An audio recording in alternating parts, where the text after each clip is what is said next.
Hello, everybody. Hope everything's well. And as always, let's jump right into this. Now, this man right here is named Daniel Neems. He invented a device that allows one to photograph other entities. All right. Now, most people would need this device because they do not operate beyond the five senses. Okay. For those who do understand and know where I'm coming from. Okay. Um, Now, it doesn't mean that everybody is not having spiritual experiences because they are. It's just they are not aware of it, and even if they do see it, most people just brush it off as they're tired, they're seeing things, hallucinations, etc. Now, the ones who do operate beyond the five senses might experience things such as synchronicity, thinking of something and someone saying that thing you just thought of, um, remote viewing, okay, clairvoyance, clear audio, all right. Now, these things, yes, I understand they are abilities, but um, one, if one's not aware of it, then it will be an experience first, and then you will understand that you have these abilities after one has a certain amount of experiences, okay. Now, understand that this world is around us every day, like I said, okay, and human origins, all right, is non-human, all right. Now I want to show you this um, ex-military. He says that he had special clearance. His name is Robert Dean, talking about these different types of humanoids that he came in contact with, and how um, they're among us already. Okay. He also talks about multi multi-dimensional beings. Okay, which I do think, and this is where all the evidence is leading to, that that is our origin. That at one point in time, um, humans, okay, because there's different subdivisions. If you, for those who read the Kabbalion, um, and know that particular verse where it says one of the sixth division would be the Superman, and one of the seventh would be the Overman. Um, Now, what we're talking about is when one reaches a certain state, um, one can have all those abilities, the clairvoyance, clear audio, okay? Um, I'm going to show in a different video of a guy who's able to use, if you saw in Stanley Lee's Superhuman, how he's able to use all of his muscle fibers to generate more power, okay? You understand? Or you can even, which I'm going to have to, again, discuss in another video, talking about the Super Soldier Project. Um, the video Jason Bourne gets into that, okay? But I just want to play this little clip for you here, all right? Robert Dean has a list of credentials a mile long. He served 4 years from 1963 to 1967 at Supreme Headquarters Allied Powers, Europe, the military arm of NATO. He was an intelligence analyst with a cosmic top-secret clearance. Well, Don, it began for me in 1963 when I was assigned to the Supreme Headquarters Allied Powers in Europe. I arrived in the summer of '63 and I was assigned to the Operations Division. I was further assigned to what we call SHOC, the War Room, the Supreme Headquarters Operations Center. And at that time I was given a cosmic top-secret clearance, which was and still is the highest level of security access that NATO has. When I was assigned to the War Room, I learned that a study had been initiated in 1961, and everybody was talking about it. They were gossiping about it. And the subject was UFOs, and that intrigued me a bit. When that study was concluded in 1964 and it was published, and I was still working in the war room at that time, I had access to this document. I had a chance to read it. And having been exposed to it, I must tell you honestly that my life has never ever quite been the same. Because I read first-hand reports, verifiable NATO military material that indicated that the UFOs were not only real, but they represented something far beyond anything I had ever imagined before. When the study was concluded in '64, they concluded that there were 4 different groups apparently coming and visiting us. Out of those 4 different groups, one group looked exactly like we do, so much so that they could sit beside you in a restaurant or in an airplane or in a theater, and you'd never know. Okay, now, sorry. I just want to touch up on that.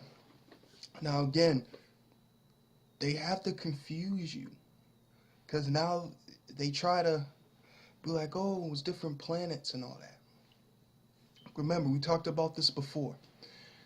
We're just talking about humans on a different level. Do you understand what I'm saying? Which cannot even, whatever you want to consider yourself, or if you, whatever you want to consider as human, okay? All right? Because, you know, like I was just talking about superhuman, and then the overman, which would have abilities beyond that of the 5th sensory man or the mortal man. You understand? Okay. Now remember that these humanoids are just from different parts of the planes, of the infinite plane. Okay, and that they're parts of the infinite plane might be on a different frequency. That's why it might seem like, oh, this being is transparent in its appearance. You understand? Now, let me just continue this clip. And that particular point bothered the military guys a lot. The point being that some of these people from somewhere could be walking up and down the corridors of SHAPE headquarters, or they could be walking up and down the corridors of the Pentagon. One day at lunch, a lieutenant colonel made the remark, he says, Jesus, do you realize they could even be in the White House?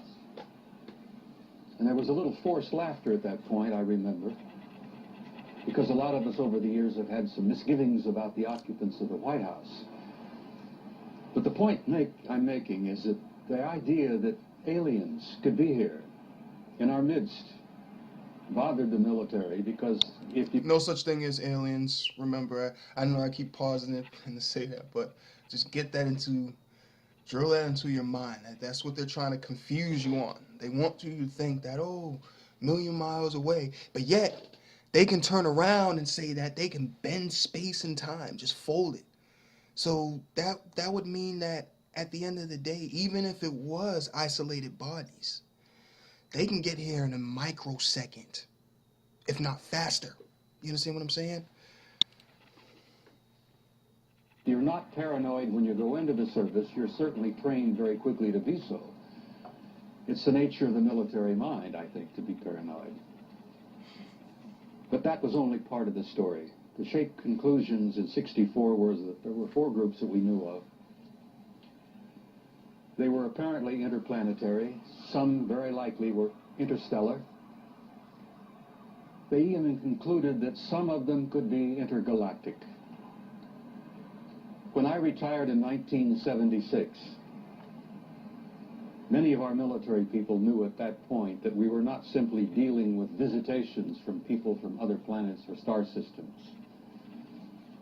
They had concluded by '76 that some of these visitors very well might be multidimensional in their source. 1976.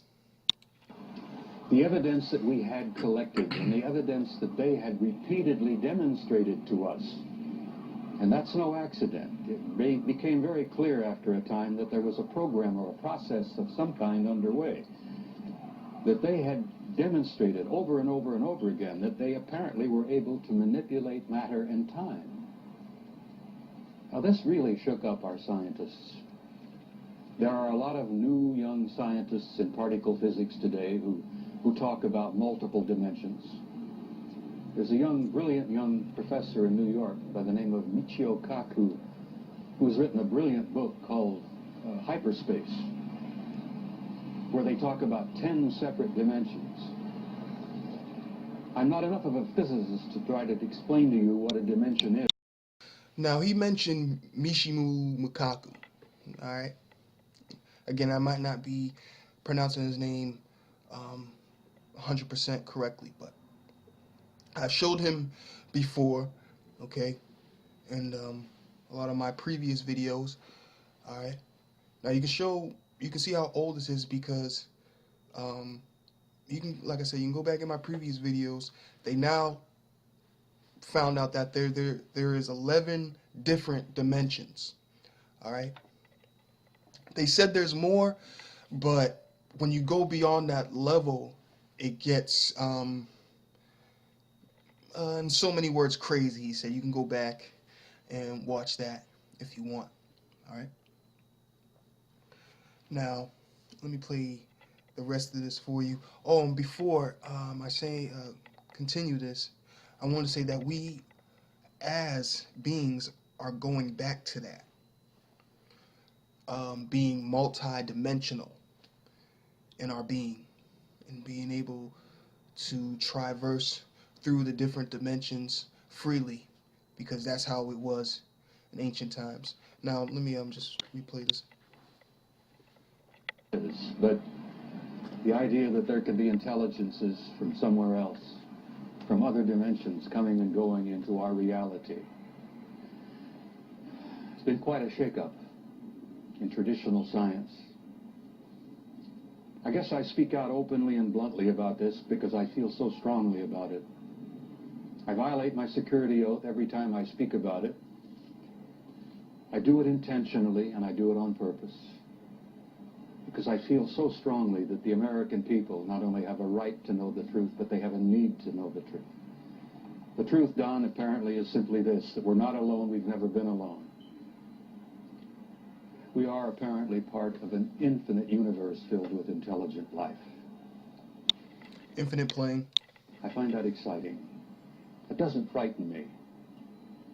The SHAPE study concluded in '64 that if they, whoever they were malevolent or hostile, that they could have taken this planet and cleaned it up and eliminated us, turned us into dog food or whatever, a long, long time ago. That the historical evidence indicates that they've been with us a long time, and I've concluded that we had what I like to call an intimate interrelationship with at least one of those groups, the group that looks exactly like we do. And that point is I don't like the word alien. I don't think the term alien is appropriate at all here. I like to refer to them as family. We're related to them. I think they had a hand in our being here. And I think the time has come where we're about to meet our extended family. It's going to be very soon. And the people are not ready. And one of the reasons I do speak out so bluntly and so openly is if in some small way I can help people get prepared for this. Because I believe that this reality, once we have accepted it and understood it and gone beyond the fear, will bring about an expansion of consciousness in the human race that will truly help us and prepare us to go out there and take our rightful place in that infinite community of life. All right, so in conclusion, okay, as you can see, you heard him, that we are returning back to that from which we were. All right. Just one side note, when they talk about these multi-dimensional beings, we are talking about the ancient ones. All right. And if you want to know about the ancient ones, you can go back to my video called The Ancient Ones. Okay. But thank you for listening, and peace and balance.